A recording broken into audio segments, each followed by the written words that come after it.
2, 1. Hello, everyone. It is so good to be back here with you, and happy Valentine's Day, everyone. So we're going to be doing something a little special tonight. This is a live cast as usual. I'm going to be very interested in interacting with you. So your comments, tell me what you're thinking. Let me know. The live chat's here, and I'm monitoring that because I can just see that off to the side. So if you see me looking over there, I'm checking out the live chat. So, boy, some stuff to talk about tonight. Where do we go? Tell you what, let's start here. You know me, I like my pictures, and I like my drawing tools. So we're going to start here with these items right here. So let's start with balloons. Everybody's favorite subject, balloons. I can't believe what's happened with this. The whole idea that Balloongate was just, it's the most astonishing thing ever. It's if you needed, as if the embarrassing withdrawal from Afghanistan wasn't enough to say empire in decline, you know, that somehow we've just lost our way. This idea that we were shooting balloons down all of a sudden and making such a big deal out of it was really instructive, I think. Didn't give me a warm fuzzy about where we are in this story in terms of like, well, maybe we'll pull one out of the hat and carry on. I don't know. So the U.S. now, this is on February 14th article. You can see down there. Let me get my drawing tool out. I have to laugh because this we're going to start with the funny stuff. This is funny. U.S. says 3 mystery objects, still calling them objects, likely private, with no China link. This is such vague stuff, likely private, mystery objects. Now that's a funny way to talk about balloons, don't you think? And remember just a few days ago on a live cast, if you did see it, if you didn't, what I said there was this whole idea here that CNN reporter Natasha Bertrand here said, and this was back a few days ago, said when they looked at the object, they could identify no identifiable propulsion system. And they didn't know how it was actually staying in the air. Which, of course, was a very funny way of saying balloon, right? No obvious propulsion system staying in the air. And I made a joke about that, saying that somewhere in Alaska, a prankster is high-fiving his drinking buddies, you know, because like, woo, you know, we got F-22s to scramble. We got F-16s to scramble. So that was a few days ago. Got a little flack for saying it that way for a few people, but it's okay. I got tough skin. So now we get this. We got the Wall Street Journal coming out. Again, flying object shot down over Canada. So flying object sounds, that's an active verb. Flying, right? It's flying. So like flapping your wings, like floating object would be a different term, which would be more like a balloon. So again, I know education standards have slipped, okay? I know reporting is not what it used to be, but certainly we used to have the capability to differentiate when something was floating from flying, and we used to be able to call things what they were. Now that we're in the post-truth era, words don't mean what, and we don't even know what genders are, but in the pre-truth era, well, we could all agree. Balloon was a balloon, not an object, all that stuff. But this was interesting. Wall Street Journal says the latest object appeared to be a small metallic balloon. Oh, there they are, using the right word, not object. Balloon. With a tethered payload. According to U.S. officials familiar with the situation, a Canadian patrol aircraft is trying to pinpoint the debris from the destroyed object. And Miss Anand said she would not speculate, the spokesperson would not speculate on the object's origins. Yeah, right. You're right, kitty daddy. A floating object is not nearly as scary. Flying or a flying object is scarier. Floating objects not as scary. Metallic balloon even less so. But wait, it gets worse. This is why I gotta laugh about this. It gets worse, or funnier. First missile fired at object shot down over Lake Huron missed. So. Not filling me with confidence here. Took a shot at a balloon and missed. So target practice, not so good. Again, this comes to us just today from February 14th. Happy Valentine's Day again. So Check this out. The first missile that was launched by an F-16 fighter jet at the object near Lake Huron on Sunday did not hit the target. The Pentagon and White House had not previously disclosed that the first missile did not strike the target. But Northcom and NORAD, Commander General Van Herk told reporters that acquiring and targeting the object was difficult because of its small size. Because it was a balloon. Now, here's where it gets really silly. Really silly, okay? The pilots opted to use short-range AIM-9X sidewinders, which are capable of seeing the heat contrast between an object and the surrounding area. But even so, the first missile failed to hit its target. It's because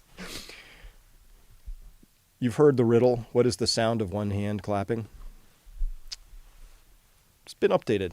What is the heat signature of a balloon? The answer is it doesn't have one. So I love how they put this.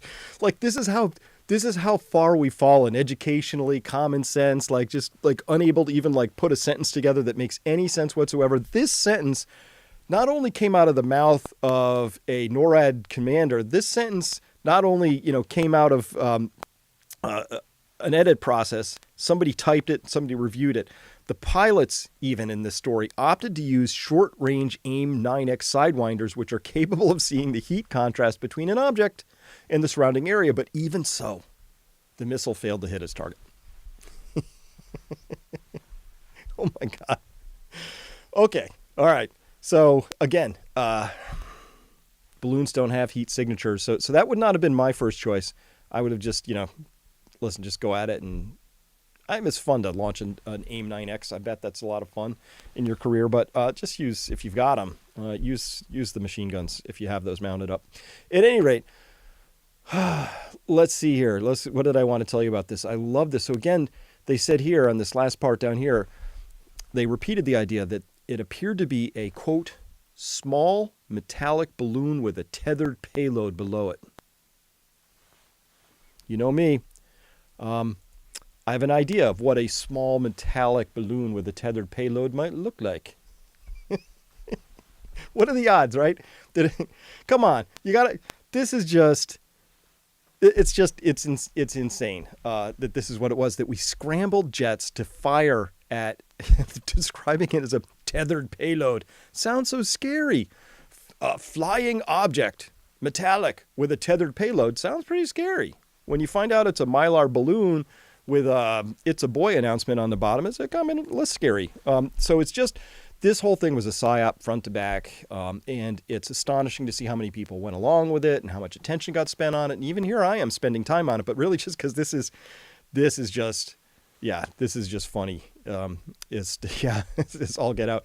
You're right, Zebek's demise. Machine guns aren't as impressive, but could just still be fun. Get the ranging on there. I think that might still be a lot of fun. It could have been, maybe. Now, don't get any ideas, people. I'm not at all suggesting that other people should get the idea that would be fun to see if you could send something up there. But more to the point, these things, balloons fly away all the time, right?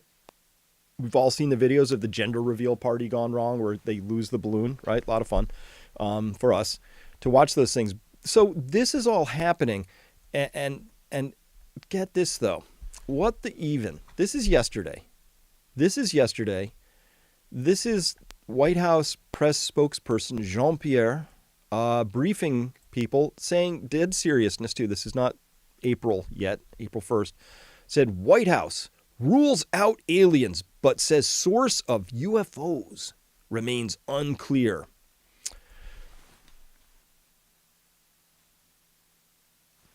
I'm thinking maybe CVS, Walmart. Could have been one of those specialty flower shops. That's what I'm thinking. The point, how is it? The White House has this information. Everybody had this information. They know this is deeply embarrassing. So they're still trying to sort of string it along, and they're just going to drop it like a hot potato. And then we'll be on to the next current thing. And that's where we will be in this whole story. But that the White House comes out and doesn't say, wow, we kind of made, we shot some balloons down.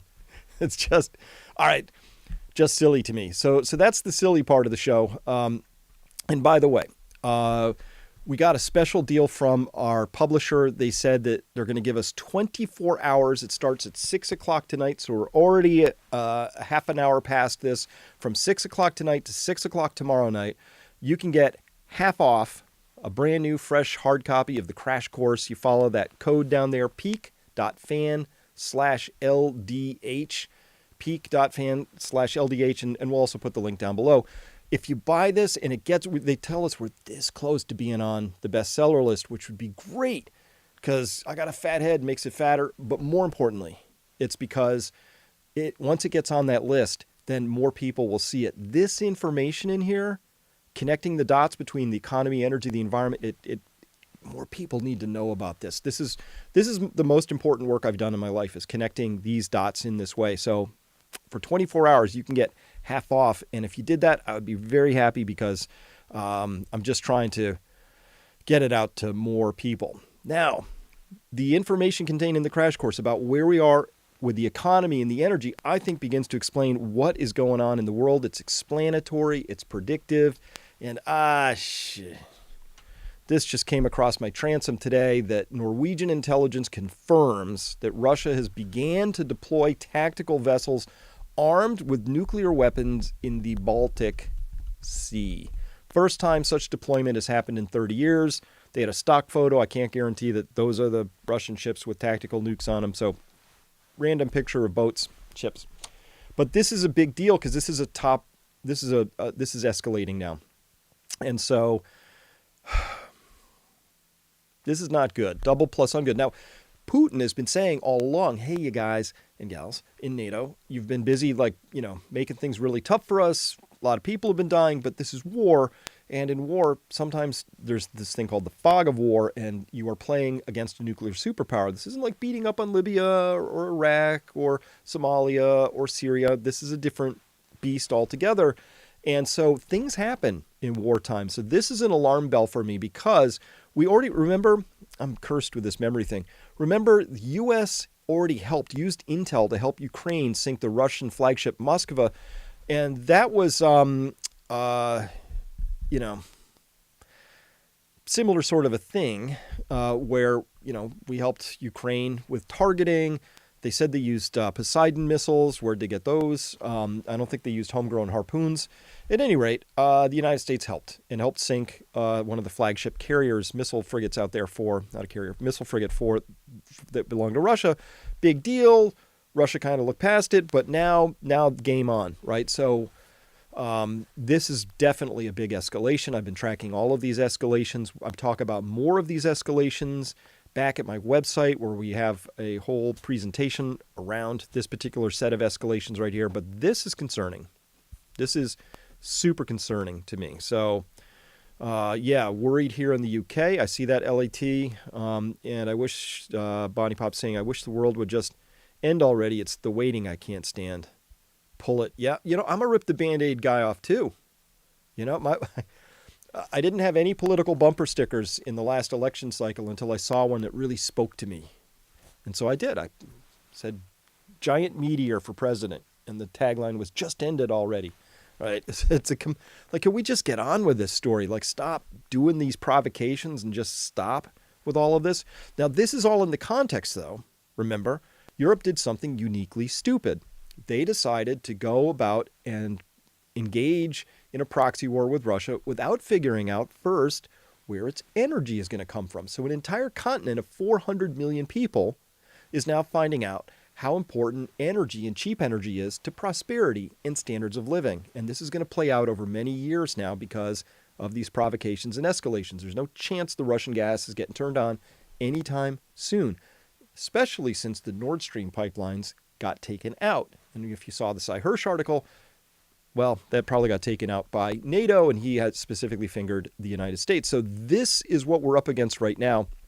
And this obviously concerns me a lot. And by the way, I have to stop this live cast very hard at 7 because at 7, my usual content on the channel goes live as a premiere. And then I got to duck over there because I chat with everybody in that window. So if I suddenly go away at 7, it's because I'm over at the Peak Prosperity channel, and we've got a presentation there that's premiering in our usual Tuesday time slot. So this is a big deal. I invite everybody. You should know about this. I've put out lots of reports about these provocations and escalations just using a common sense filter. And as well, if things do go nuclear, it's not lights out unless you happen to be in the bright zone of the flash. There's lots you can do on my YouTube channel. You should check out, search for the nuclear.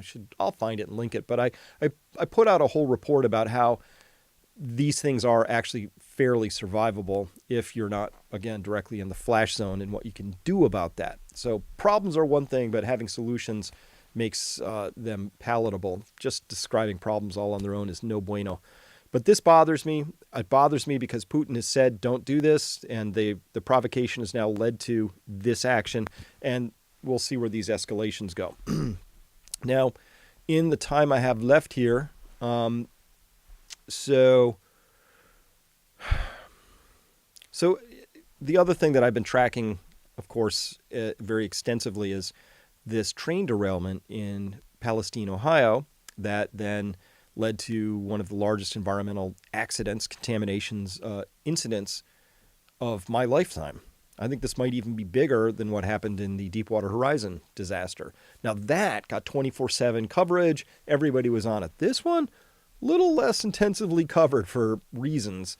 And of course, what did we learn post-COVID or throughout COVID? You can't trust any of these government agencies anymore. You just can't trust them. You just can't. And maybe you never could, and we just learned that. But this has gotten pretty excessive at this point. And so now we saw here on February 8th, it was said that residents can go home, right? Evacuated residents can safely return. They said here, this comes from the East Palestine Fire Chief Keith Drabick. When I get my toxicology data and my air sampling data, I like it to come from my fire chief. It's a little bit odd. At any rate, Drabick said air and water samples taken Tuesday from the evacuation zone show it's now safe, and the evacuation order is lifted, thanking federal and state officials for all their help and everything like that. So it says, but look, this is how I read stuff. Ready? It said air and water samples show it's safe. And then down here, they qualify that by saying hundreds of data points from their testing shows that air quality in the town is safe. Difference between air quality and air and water quality. Somehow they said air and water up here, and the rest of the article just mentions air. And I think that's important because these are shots that were taken well after February 8th. These are dead fish in the waters, dead fish, and there's people dressed up from various state and federal agencies out there scooping dead fish out of rivers. And so I'm a big fan of knowing what's going on. So when they say here on February 8th, the air and water is safe, but then just tell you the air is safe. And then these pictures were taken, I believe, February 12th and 13th. And even I've heard reports as of today, people are still seeing the dead fish in the water. And by the way, some of these are many, many miles away from the physical location of the ground zero of the train wreck and derailment. So this is something that I've been talking about back at the website, my degrees in toxicology, pathology. So I talk about everything about vinyl chloride and the burn products. You get phosgene gas, you got, the hydrogen chloride and stuff like that. So if you want to come see what we have going on over there, please do. Use that code during the checkout process, get 20% off, and it's a very low investment to see what we're up to over there if you want to. Now, timeline. Monday, February 3rd, 8:25 at night, this train derails. Norfolk Southern reports the incident to the National Response Center at 10:53. 2.5 hours later, it's like, maybe we should tell somebody, And so I don't know exactly when this radar tracking came. It says Friday 10:40, which would fit with the idea that this is that same Friday, but I can't verify that is this Friday. 10:40, we would expect to have seen something, and this would be the air radar normally picking up like clouds, picking up a big old plume of something here heading this way. So when people ask me, hey, is it safe? Where I would say it's not safe this many miles away, and it's relatively safe up here, given that particular zone when the stuff was flowing, whatever that stuff was. And so Then on Saturday, February 4th, so the whole day later, we know vinyl chloride is leaking into rivers. There were a few other tank cars with some other stuff in them too. That's all leaking. Residents within a mile radius were asked to leave. That's Saturday, so just all night, just this stuff is leaking out and going into rivers and leaching into the soil. Sunday, continued leakage and spreading of the toxins. In expansion, they expanded the evacuation zone to 1 mile by 2 miles, right? So a mile wide, but 2 miles long in that downstream plume. And then it wasn't until Monday at 4:30 they did a controlled detonation of some unpunctured rail cars, and then they ignited all the spewing substances. And you've probably seen the pictures, like, right, goes up. But I want to just note here that this is 1 day, 2 days, 3 days, while this stuff was just leaking out and leaching out and going into the ground. So this idea of saying, oh, we burned it and it all went away. It's not exactly how it works. If you've ever accidentally poured, say, gasoline or diesel, or intentionally poured it on the ground, lit it, it burns. And when it's all done burning, if you go down and look at that soil and smell it, you can still smell diesel. Like the stuff in the soil, if it's leached in or it's gotten into the water table, that's where it is. So this is an important timeline to understand. Absolutely. And by the way, this is kind of what it looks like when this is on that Monday when they're burning it. So they started it off at 4:30. So this looks like it's probably been burning that same day for just a little while. And this is the plume that's going. So obviously, if you were under that plume, you had a very different experience. All sorts of acid rain would be coming out of that acid moisture coming out of that. But so much for your 2 mile exclusion zone. That thing goes over the horizon, right? So we've all seen those pictures, and that sort of comports with the direction where we see the wind was really flowing in a direction.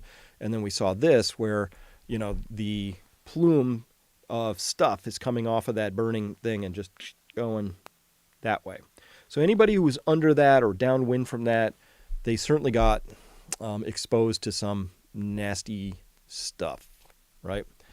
And so 1 ppm max per hour exposure rate. Is that for, Maddie, that's for 1 ppm. That's probably the OSHA standard there for vinyl chloride. And by the way, 1 ppm, 1 part per million, by the time you can smell vinyl chloride, the detection threshold is 3,000 parts per million. So the amount they allow you to be exposed to over an 8-hour day would be 1 ppm, but the amount that you could actually smell and go, this is bad, that's 3,000. By the way, the lethal dose 50 in the air for a rabbit is about 600 ppm, and for mice it's about 300 ppm.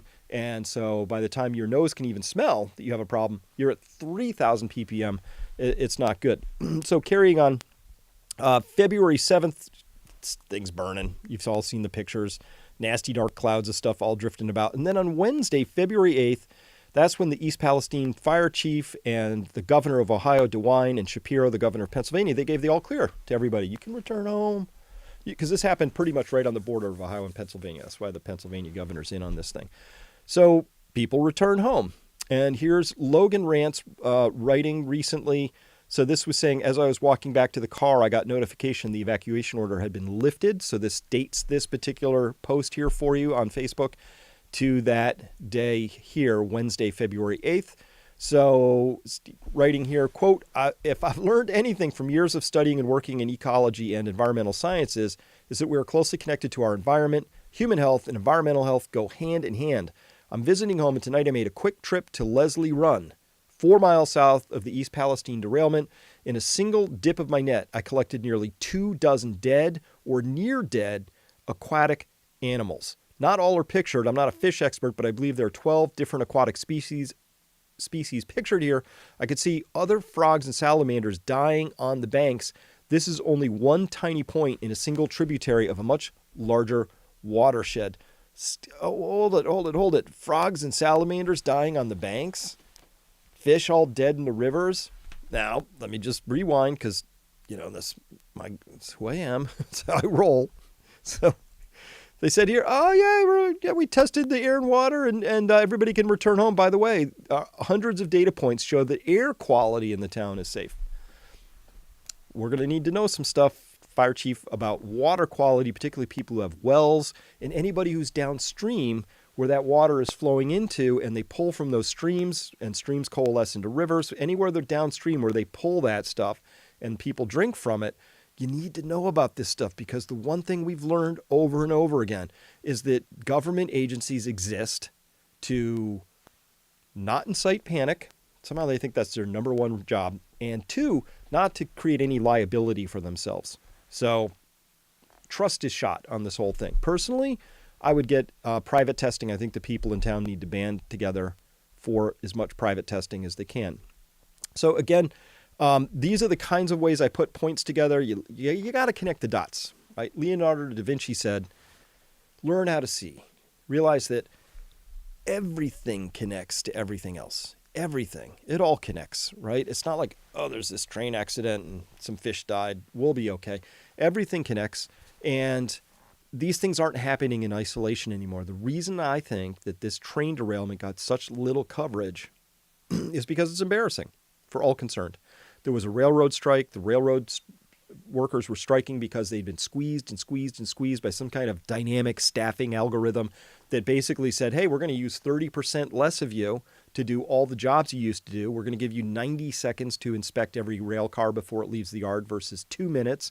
You might have to work 24-hour shifts. So they struck. They said, listen, A, this is unsafe. B, we should get paid more. C, the Biden administration waded into that whole thing and put the kibosh on that because, workers, right? Who cares about them? Meanwhile, the railroad industry collectively had put, I think, $119 billion back into buying its own stock back, not $119 billion into making sure that their axles on their rail cars weren't like going to catch on fire and melt, or whatever the story is. So there's an embarrassing story here because, again, it's the oldest story in the book. Politicians covered up for capital and at the expense of labor and safety. So that's why I think this got a whole lot less. And so, by the way, that's how I connect dots. And I think you should very much, if you could, please consider peak.fan/LDH, 50% off. Great price. And if you carry that book and I ever see you at an event, of course, I'll sign it for you. And if you told me you got it during this show, I'll give you special inscription. So please come on by Peak Prosperity 2 if you want to follow stuff like this more. And, more people have to know about this. More people have to know about what's going on in the world. So let's see what else we got out here. Outlaw stock buybacks. Yeah, let's do that. Or like there was this revision to the rules that said, companies can buy their stock back and that counts as an expense for the company. Like, no. What should happen is companies earn money and they distribute those profits in dividends. There's already a mechanism for this. They keep saying, we bought stock back to return money to the shareholders. No. What you did was you diluted everybody because you gave stock options and grants to your C-suite people. So they had these really fat, tasty, bonus performance packages. But now that's going to dilute everybody out there in the market. So you buy those shares back. Most companies engaged in stock buybacks are not actively returning money to shareholders in the sense of reducing shares out on the open market. They put the shares in as incentives for their C-suite people, and then they buy them back. If you ever hear that term, we were returning money to shareholders, it's complete BS. You return money to shareholders by increasing your dividend. You send them a check. That's how the money goes to the shareholder. Very simple. You don't return money to shareholders by buying back stock that you just issued out into the market, right? Just makes sense. So it's just really not a lot of unsavory stuff, but I think we're seeing the story is very clear. The agencies can't be trusted. Corporations can't be trusted. We're off the rails in this story. We are no longer on the tracks we should be on. We are not headed in the right direction. So that's why I think young people today are perfectly within their bandwidth to say, I don't trust any of this stuff. Doesn't look right, doesn't feel right, seems out of integrity, feels like it's got low ethics involved in it. You would not be wrong. So I totally get it, and that makes a lot of sense. So I got to go because it's 7 o'clock, so I'm going to wander over. If you want to follow this over and see the premiere of this next piece I've just put out, which tracks around a lot of what's happening in Europe. and Russia and all that, that would be welcome. Love to see you there. Thank you so much for being here for this. And remember, if you could, just think about grabbing that book, because that would really help. And I would love it if you could help out with that. If not, consider coming over, because we're talking like this all the time. You need your tribe. Find the people who you're going to circle up with. Seeing some great comments here, and y'all have been fantastic. We will see you next time. So thank you very much.